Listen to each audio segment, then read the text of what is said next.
Telugu Desam party జాతీయ అధ్యక్షులు గౌరవనీయులు నవ్యాంధ్ర రథసారథి కష్టకాలంలో రాష్ట్రాన్ని అన్ని రంగాల్లో ముందుకు తీసుకెళ్తూ ఉన్న మన ముఖ్యమంత్రి మాన్యశ్రీ చంద్రబాబు నాయుడు గారికి, అలాగనే యువగలం పాదయాత్రలో యువతకి స్ఫూర్తినిస్తూ వాళ్ళకి భరోసా నింపుతూ రాష్ట్రానికి తన కృషితో అన్ని రకాల పెట్టుబడులను తీసుకొస్తూ మూడవ తరం యువతకి దిశానిర్దేశం చేస్తున్న మన జాతీయ వర్కింగ్ ప్రెసిడెంట్ శ్రీ నారా లోకేష్ గారికి, మరియు రాష్ట్ర అధ్యక్షులు పల్లా శ్రీనివాసరావు గారికి, అలాగనే వేదిక మీద ఉన్న పోలిట్ బ్యూరో సభ్యులందరికీ, అలాగనే వేదిక ముందు ఉన్న తెలుగుదేశం పార్టీ నాయకులకి, అలాగనే ఈరోజు ఈ హైబ్రిడ్ మహానాడుకు దాదాపు 1875 క్లస్టర్స్లో మన తెలుగుదేశం పార్టీ కుటుంబ సభ్యులు పాల్గొంటూ వీక్షిస్తున్న ప్రతి ఒక్కరికి నమస్కారాలు తెలియజేసుకుంటున్నాను.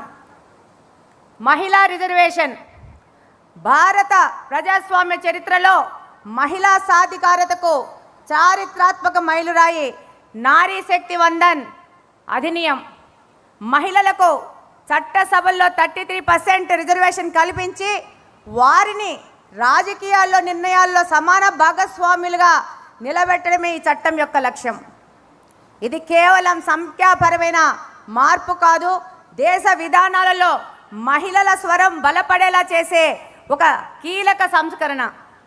దేశ జనాభాలో సగం మంది మహిళలకు సమాన రాజకీయ అవకాశాలు కల్పించడమే దీని ముఖ్య ఉద్దేశము. మన దేశంలో మహిళ అంటే ఒక వ్యక్తి కాదు, ఒక శక్తి అని నమ్మిన మొట్టమొదటి పార్టీ తెలుగుదేశం పార్టీ. మొట్టమొదటి వ్యక్తి స్వర్గీయ అన్న నందమూరి తారక రామారావు గారు. మహిళల సంక్షేమం మీద చేసే ఖర్చు అనేది ఒక ఖర్చు కాదు, అది దేశ భవిష్యత్తుకు చేసే పెట్టుబడిని గుర్తించిన ఒక విజనరీ లీడర్ మన నారా చంద్రబాబు నాయుడు గారు. మహిళా సాధికారత అంటే విద్య వైద్య రంగాలలో, విద్యా ఉద్యోగాలలో మహిళలకు కొంతమేర అవకాశాలు కల్పించి మహిళలకు ఆర్థికంగా రాజకీయ స్వేచ్ఛలతో పాటు ఆలోచనాపరమైన స్వేచ్ఛా నిర్ణయాలతో స్వేచ్ఛ గౌరవం ఉండాలని నమ్మిన వ్యక్తి మన యువ నాయకులు నారా లోకేష్ గారు.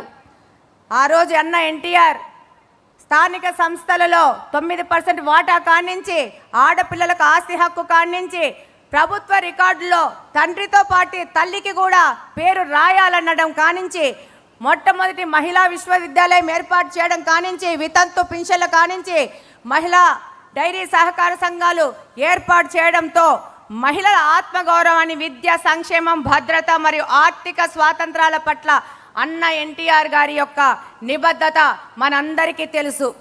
నేటి తరం నాయకులు శ్రీ నారా చంద్రబాబు నాయుడు గారు ఆ యొక్క నిబద్ధతను ఇంకా కొంచెం ముందుకు తీసుకెళ్తూ మహిళల యొక్క గౌరవాన్ని పెంచారు. దేశంలో తొలి దళిత స్పీకర్గా శ్రీమతి ప్రతిభాబాతి గారిని నియామకం కానించి, స్థానిక సంస్థల్లో ఉద్యోగాల్లో మహిళలకు 33% రిజర్వేషన్ పెంచి మహిళా కమిషన్ను ఏర్పాటు చేసి, ఏదైనా పేదలకు ఇల్లులు ఇవ్వాలంటే అది మహిళ పేరు మీద ఇచ్చేటట్లు మార్పు చేసి ఈరోజు రేషన్ కార్డు కూడా మహిళల పేరు మీద ఇస్తున్నారంటే మన నాయకుడు నారా చంద్రబాబు నాయుడు గారి మహిళల మీద ఉన్న నిబద్ధతే.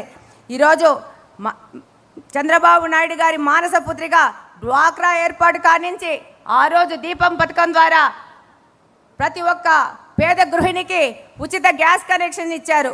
అలాగనే ఒక వినూత్న పద్ధతిలో ఆ రోజుల్లో ఆర్టీసీలో డ్రైవర్లకు, కండక్టర్లకు మహిళలను తీసుకున్నారు.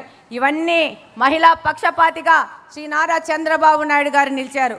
ఈరోజు కూటమి ప్రభుత్వం అధికారంలోకి రాగానే దీపం 2.0 కింద 3 సిలిండర్ ఉచితం కానీ, మహిళలకి బస్సుల్లో ఫ్రీ కానీ, తల్లికి వందనం ద్వారా మహిళా ఆడపిల్లలు స్కూల్ డ్రాప్అవుట్స్ కాకుండా ఈరోజు మహిళల కోసం ఎన్నో కార్యక్రమాలు చేస్తున్నారు. మహిళా రిజర్వేషన్ అనేది ప్రభుత్వాలు చేపట్టాల్సిన సంక్షేమమో లేదో బాధ్యతనో కాకూడదు, దాన్ని మహిళల హక్కుగా భావించాలని ఈ సందర్భంగా తెలియజేసుకుంటున్నాను. 48% ఉన్న మహిళలకి జీడీపీ కేవలం 18%గా చూపిస్తున్నారు. దీనికి కారణం అన్ఆర్గనైజ్డ్ సెక్టార్లో మహిళలు పనిచేస్తున్నారు, వాళ్ళ కష్టాన్ని లెక్కించడం లేదు. అది మొత్తం కలిపితే ఈ యొక్క జీడీపీ అనేది 30% వరకు చేరే అవకాశం ఉంది. ఈరోజు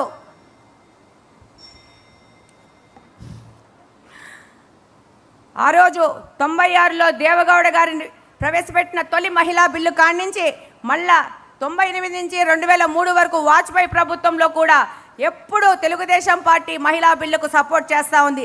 నిన్న ఎన్డీఏ ప్రభుత్వం ప్రవేశపెట్టిన బిల్లుకు కూడా తెలుగుదేశం పార్టీ సంపూర్ణ మద్దతు ఇచ్చింది. ఈరోజు ఈ మహిళా బిల్లును స్త్రీశక్తిలో భాగంగా తీర్మానాన్ని బలపరిచే ముందు ఈ కార్యక్రమానికి ముందుగానే మన నాయకుడు నారా లోకేష్ గారు రాబో ఎన్నికల్లో 33% రిజర్వేషన్ మహిళకు కేటాయిస్తాము, మహిళా క్యాండిడేట్లను ఎంపిక చేసేటప్పుడు 33% రిజర్వేషన్ ప్రకటిస్తామన్నందుకు ఇక్కడున్న మహిళా శాసనసభ్యులందరూ ఒక్కసారి నిలబడి నారా లోకేష్ గారికి అలాగనే మన ముఖ్యమంత్రి నారా చంద్రబాబు నాయుడు గారికి ఒక ధన్యవాదాలు తెలియజేసుకుంటారని కోరుకుంటున్నాను. చప్పట్లతో ధన్యవాదాలు తెలియజేసుకోవాలని కోరుకుంటా ఉన్నాను.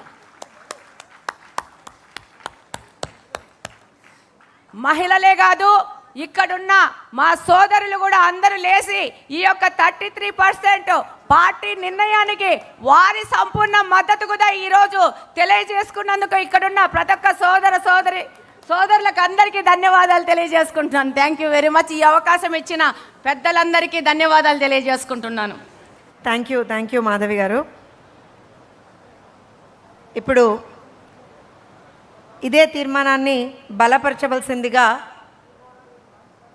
అలానే మహిళా సంక్షేమం వీటన్నిటి గురించి మాట్లాడవలసిందిగా